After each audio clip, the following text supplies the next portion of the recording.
Olá, educação de jovens e adultos, fase 1 e 2. É um prazer estar com você aqui mais uma vez para a nossa aula de matemática. Meu nome é Suzana Farias. Essa aula de hoje nós vamos revisar tudo que a gente já viu, tudo que a gente já aprendeu de matemática. A começar pela função social do número. Eu falei aqui no início que o número tem uma função social. E como o nome já diz, função social, o número está a favor da sociedade.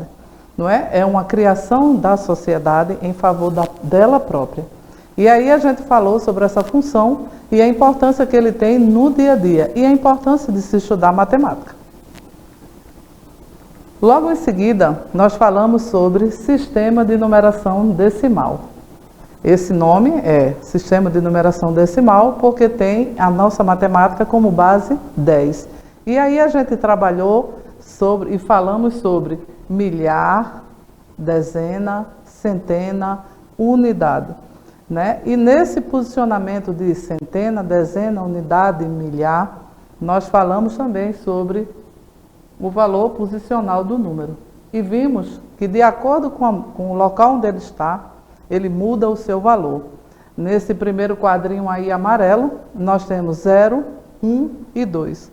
Nós vemos que o 0 está em centena, o 1 em dezena e o 2 em unidade. Mas olha, observa aí o quadro azul e você vai ver que quando a gente muda a posição desse número, ele passa a ter um outro valor. Então o número 1 passa para a casa da centena, então ele agora vale 100. O número 2 fica na casa da dezena, então ele vale 20. E o 0 foi para a unidade. Veja que são os mesmos números, 1, 0, 2, mas a partir do momento em que muda de posição na sua casa, ele muda também o seu valor. Então, mais em frente, nós estudamos sobre as estruturas aditivas e a gente falou sobre adição e subtração. E a gente falou lá no começo que a adição nós adicionamos, nós juntamos. E a subtração nós tiramos, nós subtraímos. E elas são operações inversas. Por isso que nós utilizamos o termo de estruturas aditivas, né? Para falar de soma, de mais, e para falar de menos, subtração. Nós também colocamos lá nos nossos primeiros slides, nós explicamos, né, que essa situação da soma, ela envolve o todo, como ali está escrito. Compreende situações que envolvem parte do todo.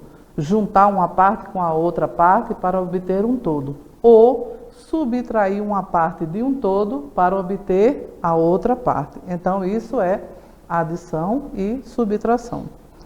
Então, aí está mais um quadro com essa explicação. Adição é uma parte mais outra parte que vai dar um todo. Subtração é uma parte menos outra parte que vai dar também um todo. Aí está uma continha no qual a gente fala sobre todas as partes que compõem uma adição, que são parcelas. Você vê o numeral 2, o numeral 6 são parcelas. E 2 mais 6 igual a 8. Então, o resultado 8 compreende soma ou total. Já na subtração, nós temos o minuendo, que é um número maior que fica acima, subtraindo e o resultado é chamado de resto ou diferença. Então, 9 menos 4 igual a 5. 5 é a diferença entre 9 menos 4. Então, observe que estruturas aditivas é exatamente essas duas continhas, né, que a gente tanto fala, adição e subtração. Nós falamos também sobre as estruturas multiplicativas, que são um conjunto de situações e conceitos que envolvem a multiplicação, a divisão ou a combinação das duas. Percebemos agora que estruturas multiplicativas compreendem a gente falar sobre multiplicação e divisão, ou seja, uma operação é inversa à outra.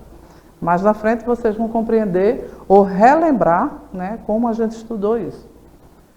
Então, vamos lá. Quanto à divisão, a gente também falou aí, ó, no quadrinho já mostra, a gente falou sobre dobro, metade, triplo e também fração.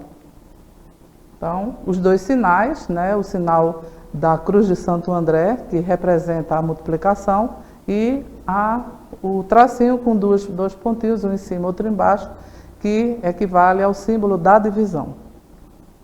Pronto.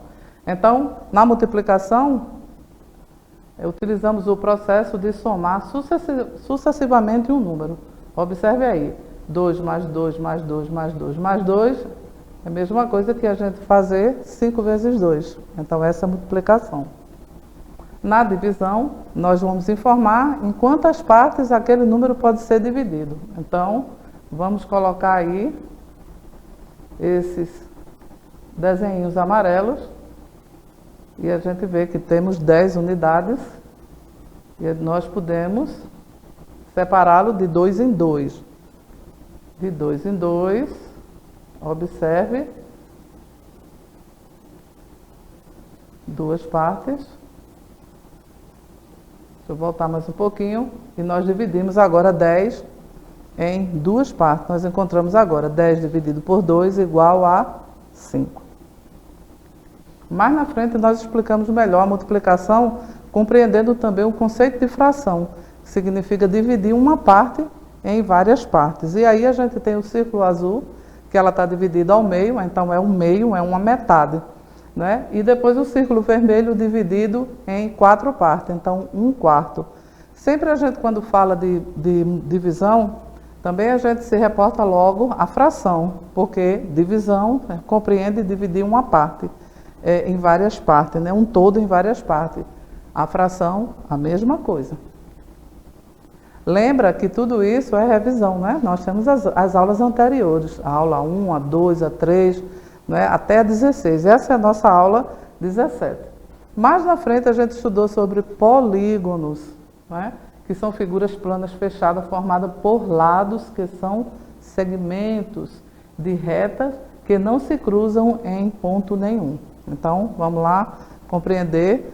Aí é um polígono. Ele tem o polígono, né? Ele tem o lado, tem o ângulo interno dele, tem o ângulo externo e tem o vértice, né? E a diagonal. Então, isso aí nós falamos também nas nossas aulas passadas e explicamos bem direitinho. Eu te convido para dar uma olhadinha lá, para se apropriar melhor desse conhecimento. Então, isso é um polígono.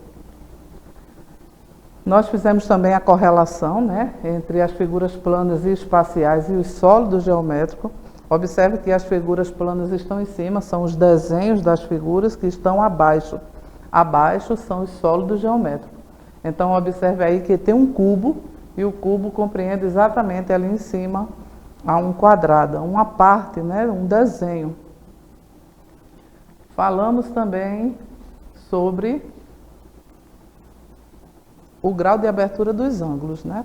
Falamos de ângulos reto, ângulo obtuso, né? E trabalhamos também essa figura, né? Que a gente faz a medida do ângulo. A gente trabalhou como faz essa medida do ângulo, qual é o objeto que a gente usa. Em sala de aula eu falei aqui que a gente usa o transferidor para calcular a abertura desse ângulo, tão importante quando a gente vai construir alguma coisa. Eu sempre falo isso aqui. É importante demais para quem trabalha com construção, né, na área de construção civil, construindo casas, fazendo assentamento de cerâmica. Tudo isso, esses cálculos são feitos também assim através da compreensão que o profissional precisa ter sobre ângulo, né? Então vamos lá. Então, em tudo isso que nós abordamos, nós falamos na matemática sobre o tempo. Não é? Como foi que começou a ser contado esse tempo na nossa vida? E aí também falamos sobre área, né? A gente falou sobre cálculo de área, como essa área pode ser calculada, como eu posso aproveitar melhor um espaço que eu tenho na minha casa, no meu trabalho, se eu vou cortar, fazer uma roupa, não é a medida desse tecido, né? Quem trabalha com costura sabe muito bem a importância de conhecer bem as medidas, né? Saber medir bem um tecido. E nessa nossa primeira aula de dezembro, nós vamos falar sobre os festejos natalinos.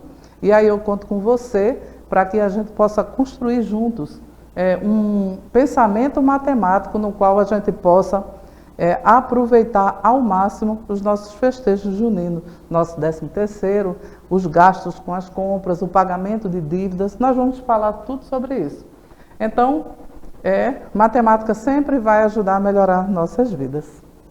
E sempre também a gente termina falando sobre algo muito bom para o dia a dia. E aí, eu encerro mais uma vez com o que diz Paulo Freire. Eu já falei essa frase aqui, mas ensinar não é transferir conhecimento, mas criar as possibilidades para a sua produção ou a sua criação. Então, estamos aqui para tentar ajudar ao máximo, para que através de novos conhecimentos você consiga criar mais e produzir mais do que você já vem produzindo ao longo da tua vida. Até a próxima aula de matemática. Um beijão.